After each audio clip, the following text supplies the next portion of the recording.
Et voici aujourd'hui le Fanorona. Le Fanorona est un jeu traditionnel qui nous vient de Madagascar et c'est un excellent jeu de stratégie à deux joueurs qui a vraiment une méthode de prise très différente des autres jeux que l'on connaît classiquement. Alors il se joue donc sur cette espèce de plateau marqué avec des croix un peu partout. Le but du jeu étant tout simplement de prendre tous les pions adverses jusqu'à ce qu'il n'en reste plus. Alors à chaque tour, lorsque c'est un joueur de jouer, il va avoir le droit d'avancer un de ses pions d'une case en suivant soit les lignes vertes, soit les lignes rouges, mais une seule case à la fois. On peut avancer, reculer et aller dans n'importe quelle direction, mais à condition de n'avancer que d'une case et toujours en direction d'une case vide.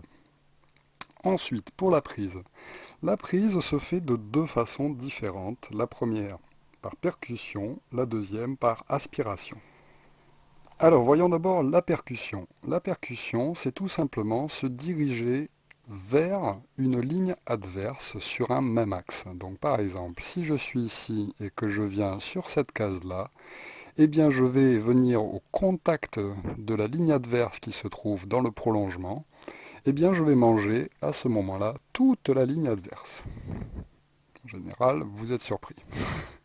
Si je suis ici donc et que je viens sur cette case-là, je me suis déplacé sur cet axe et je suis venu au contact de cette ligne-là, je prends donc cette ligne-là. De la même façon, si à un moment dans le jeu, je me retrouve ici et que je fais un déplacement vers là, percussion dans la même direction où je me suis déplacé, je vais donc ramasser ces pions-ci. Attention, si je me déplace là, je ne mange pas ces pions parce qu'ils ne sont pas sur l'axe dans lequel je me suis déplacé. De la même façon, si je suis ici et que j'avance d'une case là, je ne mange pas les pions qui sont dans le prolongement parce que je ne suis pas venu au contact. Il faut venir au contact pour pouvoir prendre les pions.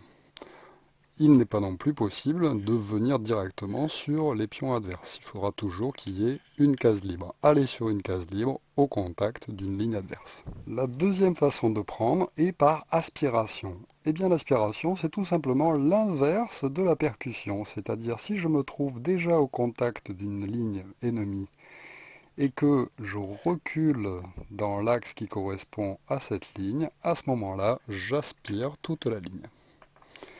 Donc de la même façon, si jamais je me retrouve sur cette case-là et que c'est à moi de jouer, je peux parfaitement reculer pour aspirer ces deux pions qui sont dans le même axe. Donc pour prendre, soit on vient au contact, soit on brise le contact. De la même façon, donc si j'avais mes pions ici et que le jeu était comme cela, si je recule ici, je ne mange pas ces pions parce que je n'étais pas au contact de la ligne ennemie. Si je suis à son contact et que je recule, c'est là qu'il y a aspiration. Alors au début du jeu, chaque joueur va d'abord faire un mouvement. Donc par exemple, le joueur rouge pourrait décider de faire ceci.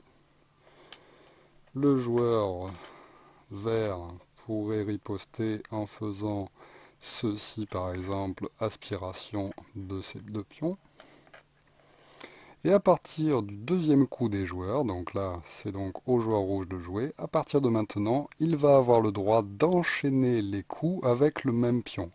C'est-à-dire de continuer à prendre avec un même pion tant que ce sera possible. Par exemple, il pourrait décider de faire ceci pour aspirer ces deux pions, et ensuite avec le même pion de faire une percussion pour récupérer ces deux-là. Et là, son tour est terminé, puisqu'avec ce pion, quel que soit le mouvement qu'il fasse, il ne pourra pas prendre de nouveaux pions. En plus, lors de ces prises multiples, un pion doit toujours changer d'orientation à chaque tour. Il lui est donc interdit en fait de continuer à progresser sur un même axe. Donc là, imaginons que ce soit au joueur bleu, donc au joueur vert, pardon, de riposter. Donc tac, il pourrait prendre ces deux pions. Ensuite, faire tac pour prendre ce pion-là. Tac pour faire une aspiration des pions ici. Et là, son tour est terminé. Parce qu'il ne pourrait pas continuer sur le même axe. Et donc venir percuter ses pions vu qu'il vient de se déplacer sur cet axe. Obligé de changer d'orientation à chaque tour. C'est donc au joueur rouge de jouer qui pourrait par exemple faire ceci pour venir prendre ce pion-là. Et ensuite ceci. Si jamais donc on fait un mouvement qui nous permet à la fois de faire une aspiration et à la fois de faire une percussion, on ne fait pas les deux à la fois. on prendra toujours le côté où le plus de pions sont présents.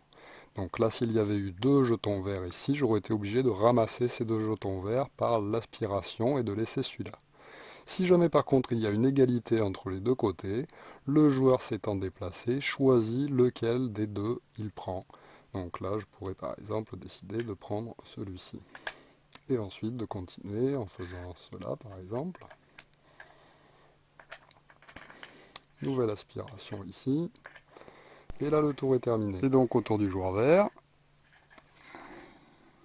percussion, aspiration.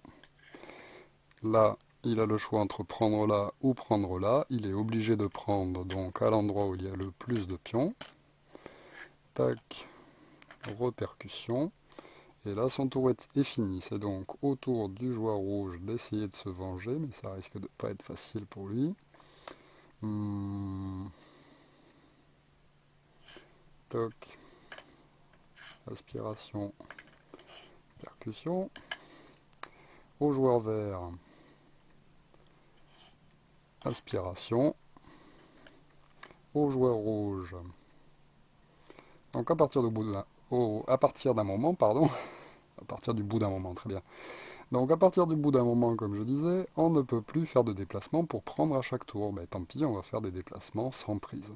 Donc c'est là qu'il va falloir faire très attention à ne pas s'approcher trop près d'un joueur ou à lui laisser la possibilité de nous prendre. Donc là, le joueur rouge pourrait décider de se placer là parce que l'autre joueur ne va pas pouvoir reculer pour lui manger son pion. C'est donc à vert de jouer. Vert qui pourrait faire quoi? Qui va commencer à essayer d'encercler le rouge. Le rouge, hop, vert, rouge, vert, rouge, vert, rouge,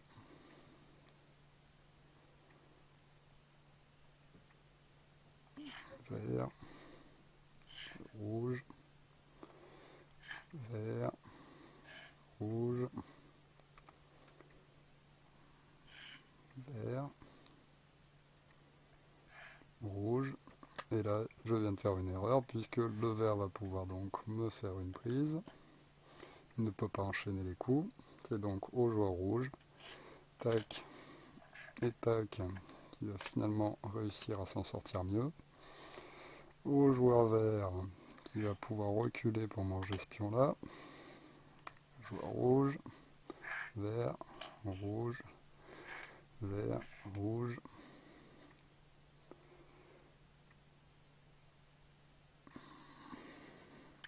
vert. Le rouge va être obligé de reculer. Et ainsi de suite. Donc je ne vais pas vous faire la fin de partie parce qu'effectivement, à partir de maintenant, ça va commencer à devenir plus difficile. Et chaque pion mal placé est une erreur qui peut donner l'avantage à l'adversaire. Donc voilà, le jeu se poursuit jusqu'à ce qu'on mange le dernier pion adverse. Voilà donc pour le Fanorona, un excellent jeu de stratégie donc de joueurs à tester absolument et à pratiquer, parce qu'il y a vraiment pas mal de petites subtilités avec cette prise gigantesque en début de partie qui va vous donner ou non l'avantage de pion sur la fin de partie. Voilà, merci de m'avoir suivi, à très bientôt pour une nouvelle règle de jeu, au revoir.